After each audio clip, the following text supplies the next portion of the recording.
Married to a Vampire, Episode 2. The storm passed slowly, leaving behind a silence that clung to the walls of Raymond's house. The night grew colder, though inside, the faint hum of electricity and the warmth of the lamps offered comfort. Raymond lay in bed, staring at the ceiling. Sleep would not come. His thoughts circled back to the strange young woman now resting in his guest room. Who was she?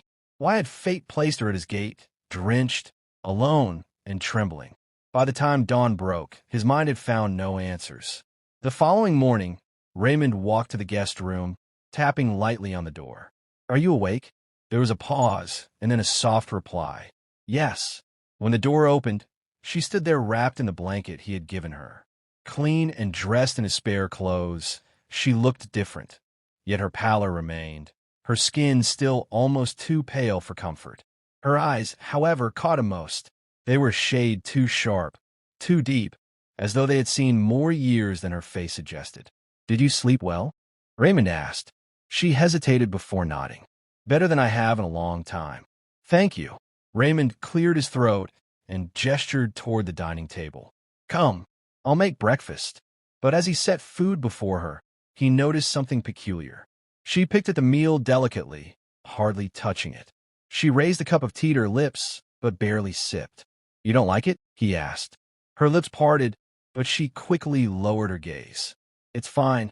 I just don't eat much." Raymond studied her, but said nothing more. Still, the thought lingered in his mind. Her body was frail, yet her eyes burned with a strange intensity. Hours passed, and the day slipped into evening. Raymond busied himself with work in his study, yet every so often he caught sight of her drifting silently through the house.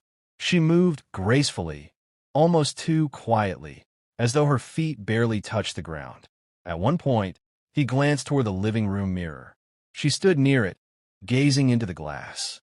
But was it his imagination, or did her reflection seem faint, as though the mirror resisted her image?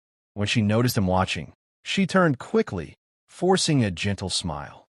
"You must have many questions," she said softly. "I do," Raymond admitted, "but I can wait. You'll tell me when you're ready." The woman's eyes softened, as though grateful. She opened her mouth as if to speak further, but then closed it again. Instead, she simply whispered, "Not tonight."